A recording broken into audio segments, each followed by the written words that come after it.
네, 지난달에 이어서 계속 이제 그리스도에 대하여 지금 셋째 주에 살펴볼 텐데 성육신 두 번째 우리 시간을 가지도록 하겠습니다. 이 그리스도를 우리가 그 셋째 주에 전하고 또 여러분이 듣고 알아야 하는 중요한 이유가 여러분이 그 한 주간 또 매일 여러분의 그 삶에서 율법의 기준이죠. 성경의 기준으로 여러분의 죄를 탐사할 때 그 죄를 탐사하는 순간 어느 순간 성령이 역사를 하십니다. 그러면 성령이 역사할 때에 그러니까 죄를 깨닫게 되는 그 지점에 이르게 되죠. 그때부터 우리 그 인간은 형제의 우리가 어찌할꼬 라고 사도행전에 그 베드로의 설교를 들었던 그들처럼 동일한 그 물음을 하게 돼요. 그러니까 어떻게 하면 이 죄에서 그 건진받을 수 있습니까? 이 상태에서 어떻게 하면 그러니까 이 죄에서 벗어날 수 있습니까? 라는 물음이에요. 그러니까 여러분께서 죄를 탐사해 보시면 여러분의 마음에서 끊임없이 그 이 죄가 이제 존재하죠. 존재하고 죄가 솟구치고 있음을 이제 바라보게 되죠. 그러니까 보세요. 여러분 마음 가운데 지금 저희가 첫째 주와 둘째 주는 이 율법의 기준으로 죄가 무엇인가에 대해서 계속 얘기를 드리고 있잖아요. 그럼 그 율법의 기준으로 여러분의 죄를 살피는데 이 율법의 이 기준으로 여러분의 죄를 살필 때에 지난 한 주간도 한번 보세요. 여러분의 마음 가운데 얼마나 많은 생각과 마음과 눈과 또 말과 행동으로 많은 죄를 범했습니까? 우리 그 인간이 왜 그렇게 그 탐욕스럽고 또 이기적일까요? 이기적인 존재가 인간이거든요. 자기 중심적이란 말이죠. 그래서 모든 인간은 이 자기 중심적인 로 생각을 하고 자기 중심적인 삶을 살게 되는데 그 이유가 성경은 죄라고 말씀하고 있고요. 그래서 여러분들 가운데서 끊임없이 나 중심적으로 모든 것을 생각하고 그 기준이죠. 기준으로 생각하고 다른 이들을 또 그 기준으로 내가 비판하고 판단하고 그 나의 자기 중심적인 기준에 미치지 않으면 그들을 향하여 분노하고 미워하고 하는 이런 모든 이런 여러분의 마음에서 일어나는 부분들이 이 죄로 인해서 그러하다 성경은 말씀합니다. 그래서 여러분께서 지난 한 주간에도 끊임없이 여러분 마음 가운데 왜 이런 마음이 생길까를 이제 돌아보란 거예요. 여러분에게서. 그래서 우리가 인간이 서로에게 그런 분노와 미움이 없이 서로가 사랑 가운데 아무런 다툼과 갈등 없이 살아가는 것이 성경이 말씀하고 있는 그 참된 바른 인간의 관계죠. 인간의 관계인데 이러한 관계가 죄가 들어오면서 다 무너진 거예요. 다 깨지면서 인간은 서로에게 끊임없이 서로를 향하여서 이제 분노하고 미워하고 시기하고 질투하는 그러한 삶을 살아가게 되죠. 그래서 여러분에게도 끊임없이 여러분의 마음에 일어나는 이러한 그 악한 마음들, 감정들, 그리고 상대방에게 내가 품고 있는 그런 마음들이 죄라는 사실을 죄를 탐사하면서 깨닫게 되고요. 그러할 때에 이 죄를 탐사할 때에 이 나에게서 나오는 이러한 악한 감정, 생각, 모습이 내 마음이 죄로 물들어 있기 때문이구나 하는 사실을 알게 되고, 그러면 그때부터 어떻게 하면 내가 여기서 이 죄에서 건진받을 수 있겠습니까? 라는 물음이 따라오게 되죠. 이 부분이 죄를 각성하는 단계예요. 죄에서 건진받고 싶은 마음이 죄 각성의 단계에서는 들어오게 되죠. 그래서 형제 우리가 어찌할 거라고 외치게 되고, 이런 물음이 우리를 그리스도께로 인도하거든요. 형제여 어찌할꼬. 어떻게 하면 이 죄에서 내가 건짐을 받을 수 있습니까? 라는 이 물음이 결국에는 그리스도 이외에는 어떠한 존재도, 세상의 어떠한 것도 나를 지금 이 상태, 죄가 지배하는 상태에서 나를 건져줄 수가 없거든요. 그래서 여러분의 마음에, 여러분들의 심령에 이러한 마음이 생겼다. 어느 날 내가 내 마음에서 이런 죄가 올라오는구나. 내 마음이 죄로 물들어 있구나. 어떻게 하면 여기서 벗어날 수 있을까? 라는 그런 물음이 여러분의 마음에 계속해서 머물게 된다면 그 단계가 죄를 각성한 단계가 되는 거죠. 그래서 그 물음이 계속해서 여러분의 마음에 존재하게 됩니다. 어느 순간 사람마다 강도는 있고 또 어느 순간에 그런 물음이 강하게 들기도 하고 약하게 들기도 하지만 그 물음이 죄를 각성하게 되는 순간에는 상존하게 되고요. 그렇게 될 때 그 물음에 여러분을 어디로 이끌는가 하면 그리스도께로 여러분을 이끌어가게 되는 것이죠.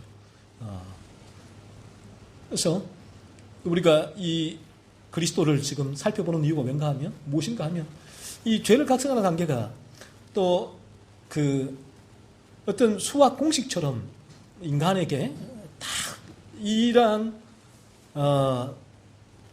형태와 모습으로 일률적으로 참 그 상태가 우리에게 주어지는 것이 아니기 때문에 그런 거예요. 사람마다 달라요, 조금씩. 어떤 분들은 좀 강하기도 하고 약하기도 한데 어떤 분들은 이 부분을 인지하지 못할 수도 있다고요. 이 부분에 있어서 아직 내가 그러한 모습 아닌가라고 생각할 수도 있는 부분도 있기 때문에, 하지만 그러한 상황에서도 죄를 각성하는 그 단계에 들어와 있는 분들도 계시고요. 그래서 그리스도를 우리가 이 시간 증거하고 여러분이 듣고 알아야 될 이유가 그러한 상태에 있을 때에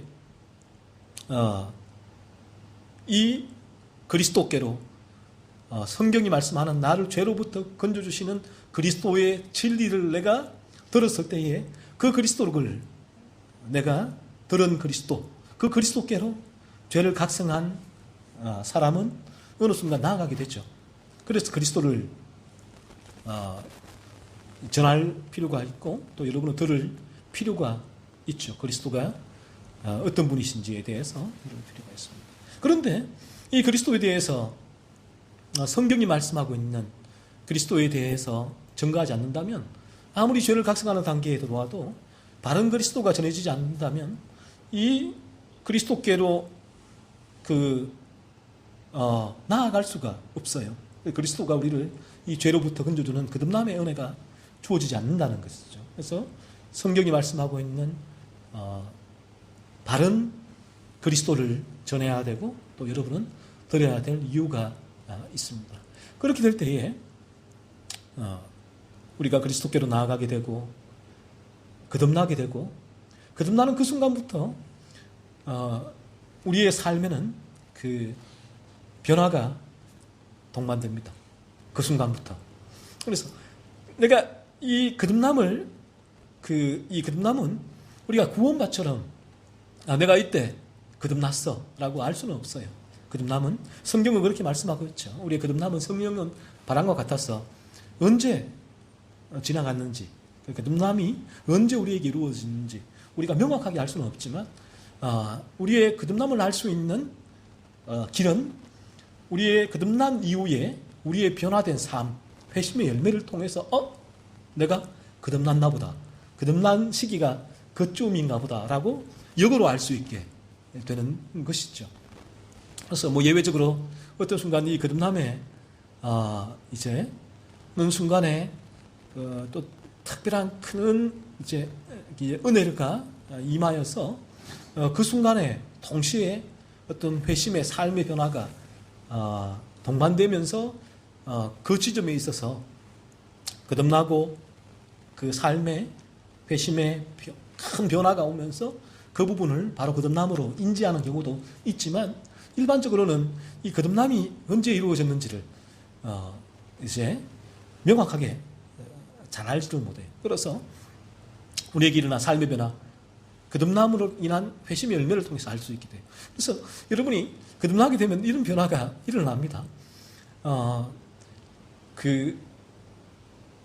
죄가 거듭나기, 죄각성의 단계에도 죄는 싫어지죠. 어떻게 하면 죄에서 벗어날 수 있을까에 대한 늘 그 물음이 내 마음에 생겼지만 거듭나게 되어지면 여전히 죄에 대한 미움과 또 혐오의 감정이 있는데 이제는 그 죄가 이제 죽어져요, 내 안에서. 그래서 완전히 사라지는 건 아니죠, 이 땅에 있어서는. 천국에 가서 이루어지지만, 그리고 죄의 유혹은 있지만, 하지만 죄의 참 강력한 능력이 무너집니다. 죄의 권세라고 하죠. 죄의 강력한 능력이 그리스도의 십자가의 능력으로 무너지기 때문에 내 안에서 죄가 죽어요. 그 죄의 뿌리가 뽑힌 거죠. 죄의 나무가. 죄의 잔재는 여전히 흩어져 있다. 죄의 유혹이. 죄의 뿌리가 뽑히니까 죄가 내 안에서 열매를 맺지를 못해요.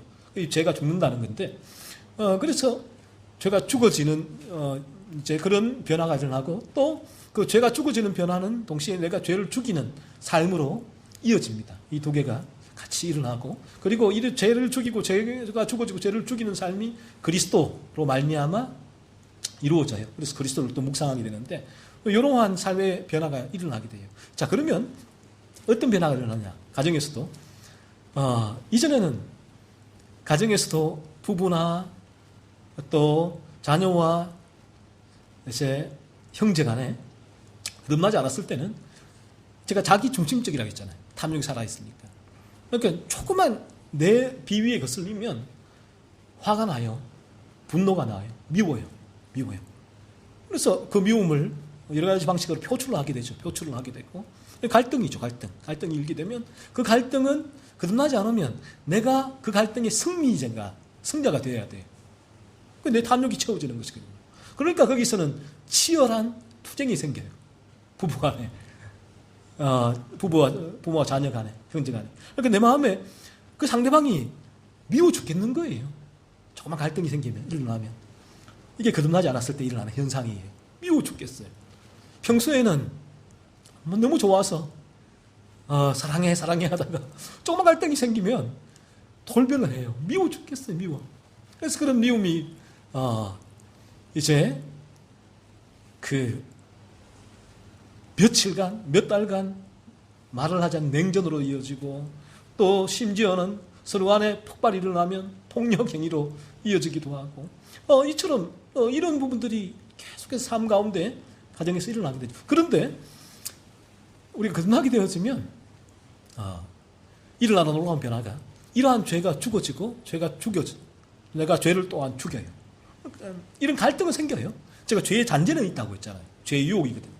죄의 잔재는 다 있기 때문에 찰스 펄츠 목사님이 이런 얘기를 했거든요. 죄로부터 자유로울 수 있는 곳은 이 세상에 어디에도 없다는 거예요. 어디에? 내가 조용히 죄 안 지으려고 수도원에 올라가 있어도 과거의 수도사들이 몽크들이라고 했죠. 그들이 죄 안 지으려고 수도원 갔잖아요. 그런데 아이러니하게 그 수도원에서 속세를 떠난 수도원에서 더 많은 죄가 있었거든요. 돈 문제, 성 문제, 온갖 죄가, 악한 죄가 그 가운데 들끓었다고요. 이게 인간이라는 것이죠. 그래서 우리에게도 마찬가지예요. 끝났지만 여전히 죄의 잔재, 뿌리, 뽑힌 뿌리털, 흙들이 우리 마음에 있단 말이에요. 죄의 유혹이. 그래서 그러니까 가정에서도 그런 갈등이 일어나요. 남편과 아내와 자녀와 또 형제 간에 그런 갈등이 일어나는데 거듭나게 되면 이전과는 참 달라져요. 그 부분에 있어서. 이제는 그 갈등이 내가 그 갈등의 이제 승자가 되기 위한 그런 싸움을 하질 않아요. 이제는 참 놀랍게도 그러한 갈등이 일어날 때에 이 부분이 내 안에 죄인데, 그게 상대방의 문제가 아니에요. 나의 문제인 걸 알아요. 근데 죄는 생겨요. 미워져요. 이 유혹이에요. 하지만 이제는 알아요. 이게 내 죄인데, 나의 죄성이구나. 그러면서 그 갈등이 이전처럼 나에게 마음에서 그 씨앗을 뿌리고 또 나무가 되고 열매를 맺질 않아요. 그 갈등이 또 놀랍게도 죽어져요. 일어나다가. 그리고 내가 또 그 갈등을 죽여요. 내가 죄를 죽이는 삶이거든요. 그러니까 내가 상대에 대해서 남편과 아내와 자녀와 형제에 대해서 미운 마음이 올라오다가 곧 그 미운 마음이 죽어요. 더 이상 미워하지 않아요. 그 미움이 잠시나 일정 기간 내 마음에 올라오다가 쑥 사라지죠. 끝나지 않으면 이 미움은 계속 상존하거든요. 그래서 이 미움이 이제 이렇게 되는 거죠. 야, 어떻게 나에게 그럴 수가 있어? 어떻게 저런 말을 할 수가 있어? 저렇게 나에게 대할 수가 있어? 두고 보자. 나 복수할 거야. 그러니까 말도 안 하고 서로 간에 그런 이제 어떤 실력 행사가 들어가는 거예요. 이게 인간의 죄예요. 그래서 끝나게 되어지면 이제 우리에게서 가장 기본적으로 일어나는 변화가, 눈에 띄는 변화가 이런 변화예요. 그러니까 가정에서 부부 간에, 부모와 자녀 간에, 형제 간에 얼마나 많은 갈등들이 없어지니까 그 가정이 평화로운 가정이 되겠어요? 그래서 이런 평화로운 가정이, 죄가 없는 곳이 평화인데 그런 평화와 화목이 최종 이루어지는 곳이 천국이거든요. 그래서 우리 가정이 천국과 같은 가정이 된다는 게 어떤 의미인가 하면 바로 그런 부분이에요. 천국의 예비, 천국의 맛을 가정에서 어느 정도 경험을 하게 돼요. 이런 부분을 통해서 내 안에 미움이 죽고 내가 갈등이 죽고 내 안에서 그 미움이 오래가지 않고 죽고 또 화목하고 또 화평이 되고 이루어지고 하는 이 부분을 통해서 천국은 앞으로 이런 곳이겠구나 라는 부분들을 실제로 천국에 대한 어떤 곳인가를 알게 되는 거예요. 그래서 천국이 우리는 늘 들어왔을 때 천국은 지옥 반대, 지옥에 안 가기 위해 가는 곳, 고통스러운 지옥을 피하는 곳, 또는 천국은 내가 이 땅 가운데서 가난하게 살았으니까 천국에서는 황금길을 걷고 진주집에서 온갖 보화를 치렁치렁하게 내가 걸고 먹고 싶은 거 마음껏 먹는 곳, 뭐 이 정도로 천국을 생각하는 건데 천국은 그런 곳이 아니고 천국의 본질은 바로 이런 부분이에요. 우리 안에 죄가 죽어지는 것. 그러니까 거기는 미움이 없죠.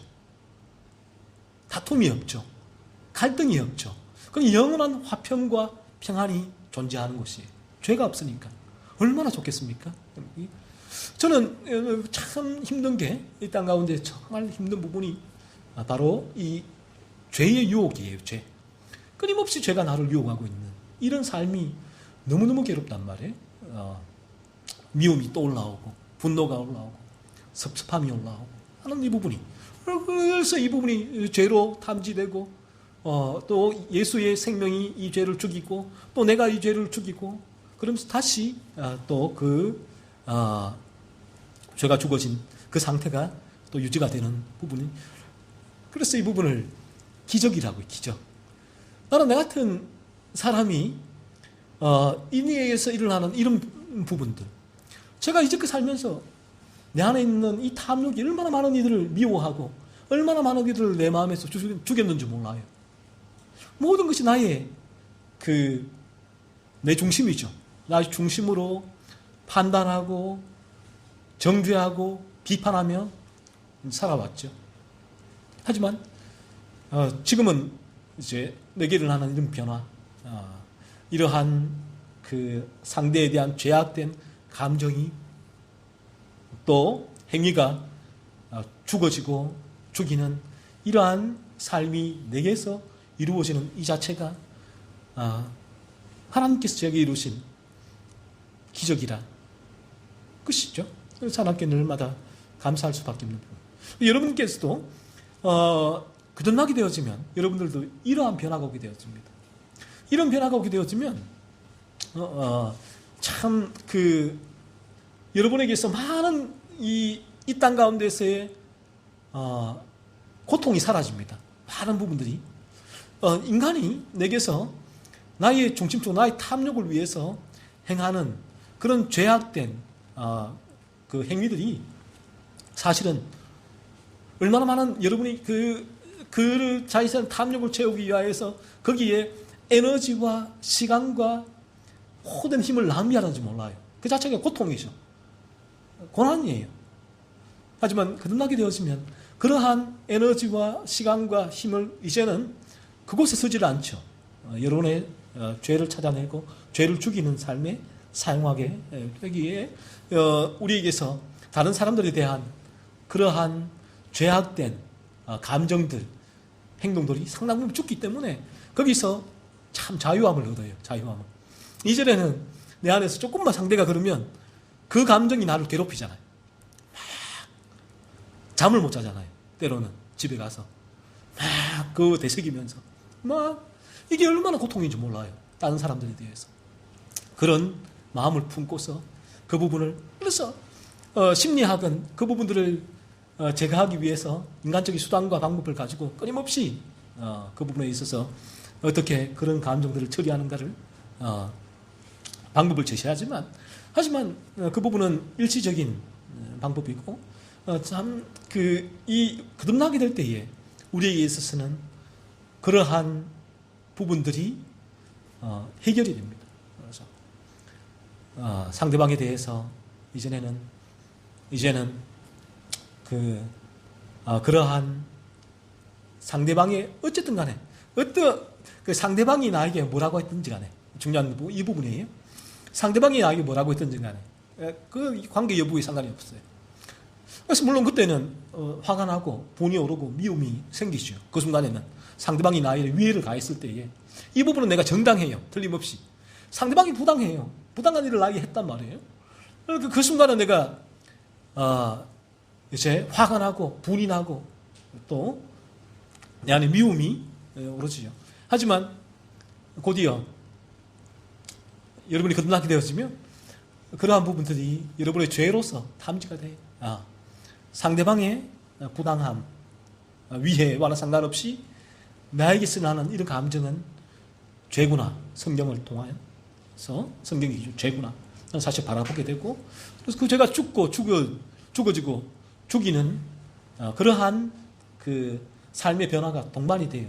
그래서 이제는 여러분이 거듭나게 되어지면 예전에는 조그만 문제가 있으면 그걸 가지고 내 마음에 담아두고 아파하고 그리고 그게 상처가 되고 또 잠을 못 이루기도 하고 때로는 그 부분이 계속 골마가지요. 그런데 거듭나게 되어지면 이제 그런 미움들이 죽어지죠. 더 이상 상처로 내게 존재하지 않고 그 부분이 내 안에서 해결이 돼요. 사라져버려요. 눈 녹듯이. 언제 그랬나는 듯이. 그러니까 상대방에 대한 미움, 분노의 감정이 사라지죠.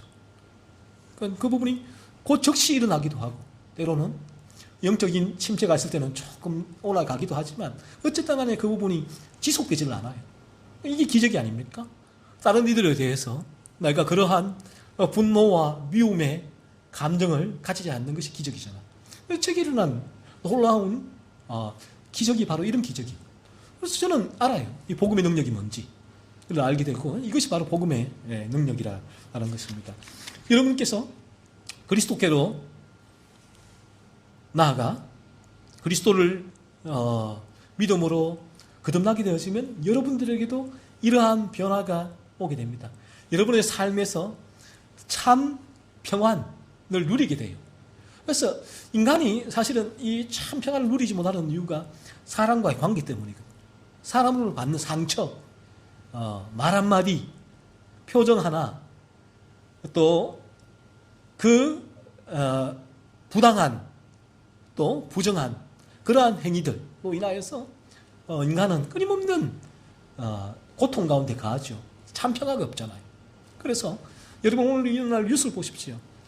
이 직장에서 군대에서도 그렇고 이 사람 때문에 상사 때문에 동료 때문에 친구 때문에 아내 남편 때문에 형제 때문에 사람들이 고통 우울증에 걸리기도 하고 이 정신과 약을 먹기도 하고 분노해서 분노를 쏟아버리기도 하고 그리고 견디지 못해 자기가 극단적인 선택을 하기도 하고 하는 부분이 이 상대에 대한 그러한 이 미움의 감정이 그를 고통스럽게 만들죠. 너무나 힘들게 하죠. 그런 미움이, 그런 분노가. 그래서 그런 분노와 미움이 인간은 그 부분을 그에게 보복을 해야지만 그 부분이 해결이 돼요. 그 부분 자체가. 그런데 그렇게 할 수가 없잖아요. 대부분. 그렇게 하는 사람도 있고. 그렇게 했을 때 이제 세상의 법으로 이제 그 처벌을 받게 되지만 보통은 일반적으로는 이 일반 은총 속에서 그러질 못하잖아요. 그러니까 상대방이 내게 행했던 그러한 그 행동들로 인해서 시름시름 알아가요. 이 부분이 인간이에요. 그러니까 자유가 없죠. 평안이 없죠. 고통스럽죠. 그런데 거듭나게 되어지면 여기서 자유를 얻어요. 왜요? 내 안에 상대방에 대한 그 미움이 올라오다가 이전에는 이 미움이 나에게 상처로 계속해서 정립이 되죠. 누적이 되지만. 하지만 거듭나게 되어지면 그 부분이 이제 얼음이라면 그리스도의 온화한 생명의 열기가 녹여버려요. 그래서 그 미움이 사라져요. 그래서 정말 밉지 않습니까? 그 사람은 당신에게 이렇게 했는데 밉지 않아요? 라고 물을 때에 그렇게 그런 미움이 내 안에 존재하지 않는 부분이, 그래서 제가 이 부분을 기적이라고 하는 거예요. 그래서 이 부분을 복음의 능력이라고 해요. 이 십자가의 능력, 복음이 그냥 우리가 이성적, 교리적으로, 이론적으로 우리가 듣고 예수가 나를 죄에서 건져주구나, 예수 믿으면 천국 가구나 하는 단순한 이 차원이 아니라 우리가 천국 간다, 우리 모든 죄책이 제거되어 천국 간다라는 그 천국을 가는 것이 이 땅에서 천국에 가는 것만큼 기적이 어디 있습니까? 기적이잖아요. 영혼이 죽고 천국 가는 것이. 그런 기적이 이 땅 가운데서 입증이 되는 바가 바로 제가 말한 그러한 삶의 변화예요. 여러분이 참되게 그리스도를, 죄를 깨닫고 그리스도를 믿게 된다면 여러분에게도 이런 변화가 동반됩니다. 그러니까 이게 얼마나 놀라워요. 얼마나 자유로워요. 그때부터 그 사람은 이제 그러한 사람에 대한 그런 상처로 인한 미움, 분노에 사로잡히지 않아요. 그래서 그 분노의 용광로, 미움의 용광로를 막 끓이지 않아요. 그때부터. 그래서 막 혼자 시름시름 앓고 괴로워하고 고통스러워하고 하지를 않고요. 그 자유함을 얻게 되죠. 내 안에서 미움이 사라질 때 이것만큼 큰 힘이 어디 있습니까? 이것이 바로 성경은 사랑이다라고 말을 해요. 상대에게 악을 행하지 않는 것이 사랑이다라고 성경을 이야기하는데, 이런 사랑이 우리 가운데 거듭남으로 이루어지게 된다라는 부분이에요. 예수께서, 그리스도께서 이 일을 위해서 성육신 하셨다는 것이죠. 우리를 이러한 죄로부터 건져주시기 위하여. 그래서 예수께서 우리를 죄로부터 건져주시는 그러한 성육신의 능력은 실제로 우리를 죄로부터 건지셔서 우리의 죄책을 제거하고 천국으로 인도하지만 또 이 땅 가운데서도 그리스도의 이 성육신의 능력은 제가 말한 그러한 거듭남의 변화 통해서도 우리에게 주어지게 된다는 것이죠. 예수께서 이 땅에 성육신을 해야 했던 이유가 뭔가? 바로 저와 여러분의 죄 때문입니다. 우리를 죄에서 건지시기 위하여, 이 죄의 세력에서도 우리를 건지시기 위하여 그리스도는 성육신을 하셨습니다. 여러분이 그리스도께서 하늘 보좌를 부리시고 성육신, 인간이 되어 이 땅에 오셔서 십자가에서 죽으신 이유가 바로 나를 죄에서 건지시기 위함이다. 그 성육신 하신 그리스도를 믿는 순간 여러분에게 나의 죄를 깨닫고 어떻게 이 죄에서 건짐을 받을 수 있습니까? 라는 물음 가운데 그리스도께로 나아가 그리스도의 십자가를 붙드는 순간 여러분에게는 이러한 거듭남으로 인한 회심의 열매, 삶의 변화가 동반이 되어집니다. 여러분 안에 이러한 놀라운 변화가 여러분이 알게 돼요. 여러분 알잖아요. 여러분 이전에 자신이 어떤 사람인지. 저는 이전에는 제가 정말 이 무시무시한 내 안에 있는 그런 탐욕의 죄, 내 중심적이었거든. 이게 누가 무언가 한마디 하면, 누군가 거슬리는 말을 하면, 불편한 말을 하고 상처되는 말을 하면 그 상대방에 대한 미움이 사라지질 않아요. 그 미움 때문에 잠도 못 자고 계속 그런 상대방에 대한 그 미움이 내 뇌리에 가하게 되어지고 그 자체가 얼마나 고통입니까? 그런데 그런 부분들이 거듭남으로 내 안에 있는 그 미움이 죽어지니까 자연스럽게 해결이 되는 거죠. 그래서 이제는 그런 부분 때문에 시름시름 앓거나 또 그 부분 때문에 고통하거나 이제는 더 이상 아파하지 않는 그런 자유를 누리고 있죠. 그래서 이 부분이 여러분들도 경험하게 되어지는 은혜라는 것입니다. 그리스도께서 이 성육신을 하셔야만 했던 이유가 뭔가 하면 우리가 원죄가 아담의 죄거든요. 아담이 창세기 3장에 그 선악을 알게 되는 과실을 먹지 말라고 하고는 하나님의 명령을 어긴 그 죄가 모든 인간에게 물려졌다는 것. 왜 그러냐면 아담이 인간의 대표성의 원리 때문에 모든 인간의 대표로서 아담이 범죄를 했기 때문에 모든 인간은 범죄를 했다는 거죠. 그래서 인간에게 원죄가 물려졌고, 자 그러면 이제 아담이 범죄했기에 동일하게 인간의 대표가 또 필요해요.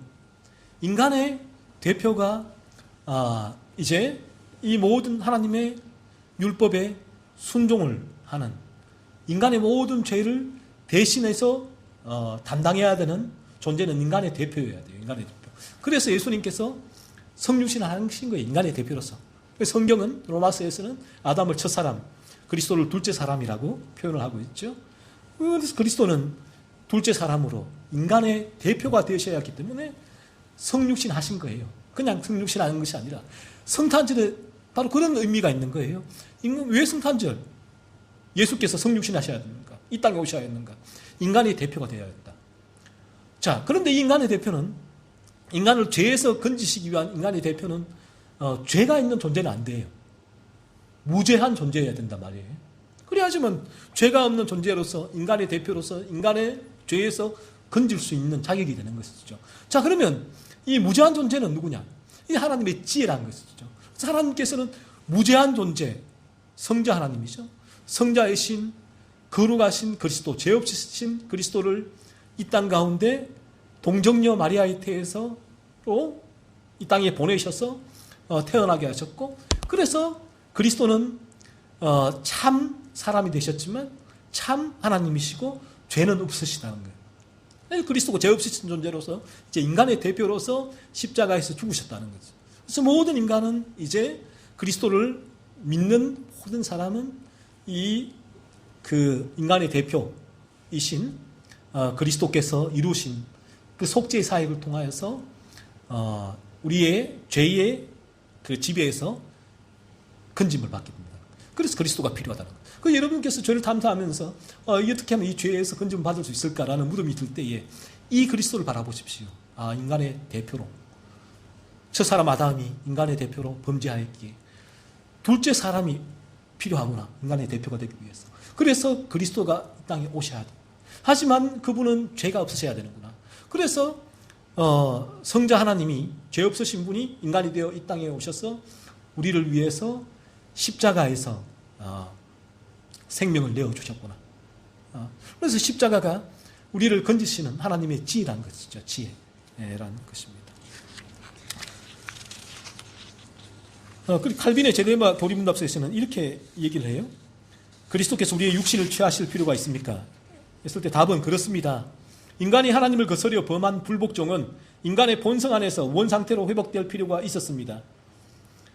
그리고 그리스도께서는 그 외의 다른 방법으로는 아버지 하나님과 우리를 결합시키기 위한 중보자가 될 수 없으셨습니다. 그래서 인간의 본성 안에서 원상태로 인간이 하나님을 거스려 범한 불복종, 아담이 범한 불복종은 인간의 본성 안에서 원상태로 회복될 필요가 있었기 때문에 그리스도가 인간의 본성이죠. 인간의 본성을 입고서 이 땅에 오신 것이라는 것입니다. 다른 방법이 없다는 거예요. 오직 그 유일한 방법, 그리스도의 성육신, 그리스도의 십자가 죽으심, 그 방법만이 우리 인간을 죄에서 건질 수 있다라는 것입니다. 그래서 예수께서 속죄, 성육신을 하셨다는 것이고요. 여러분께서 저희는 뭐 성탄절 절기를 지키지 않습니다. 여기에는 그 다른 절기도 마찬가지입니다. 그 성탄절날 모든 인류가 이 성탄절을 즐기잖아요. 지금은 모든 이 성탄절날 인류가 자신의 탐욕을 채우는 날로서 성탄절이 지금 존재해버리게 되는 거죠. 것이고, 성탄절 물론 기본 자체가 우리 청교도들과 이런 이제 개혁주의자들 입장에서 볼 때는 이 부분이 바른 성경적인 부분인가에 대한 고민이 있었어요. 그래서 별다른 절기를 지키지 않고요. 왜냐하면 우리에게는 365일이 부활절이고 성탄절이거든요. 그리스도의 부활과 성육신을 우리 마음에 묵상하고 있기 때문에 특별히 다른 한 절기를 떼내고 이제 지키지를 않고 있습니다. 하지만 이 성탄절의 진정한 의미는 바로 여기 있다는 것이죠. 그리스도의 성육신, 인간의 죄, 성탄절날 온갖 많은 죄를, 자신의 탐욕을, 죄를 범하는 그 인간들에게 주는 성탄절의 메시지는 바로 성탄절날 인간들이 즐기고 범하는 그 죄 때문에 그리스도께서 성육신하여 하셨다라는 바로 그 메시지가 아이러니하게 그날 모든 인류에게 전해지는 것이지요. 참, 여러분께서도 이 그리스도의 성육신을 계속 묵상하시면 여러분의 죄를 탐사하실 때에, 살펴보실 때에 그 죄를 탐사할 때 성령이 역사하시고, 이제는 성령의 역사로 어떻게 하면 내가 여기서 이 죄에서 벗어날 수 있을까? 이 고통이죠. 내 안에 있는 온갖 이 죄를 범하는 게 인간의 고통이에요. 그래서 그 부분이 죄를 깨달을 때는 고통이라는 걸 알아요. 그전에는 몰랐죠. 탐욕으로 살아갔지만 이제는 그 부분이 죄를 살피고 죄를 깨닫게 되는 순간 이게 고통이구나. 너무 힘든 거예요. 그게 시간과 에너지를 낭비하는 것 자체가 온갖 갈등 속에서 내가 그러한 내 안에 있는 이런 일어나는 죄들이 그러니까 너무 힘든 거예요. 이게 고통이죠. 그래서 수고하고 무거운 짐이 되고 그래서 어떻게 하면 벗어날 수 있을까? 했을 때에 성경은 하나님께서 우리를 위하여 정하신 방편, 그리스도의 성육신, 십자가라는 것입니다.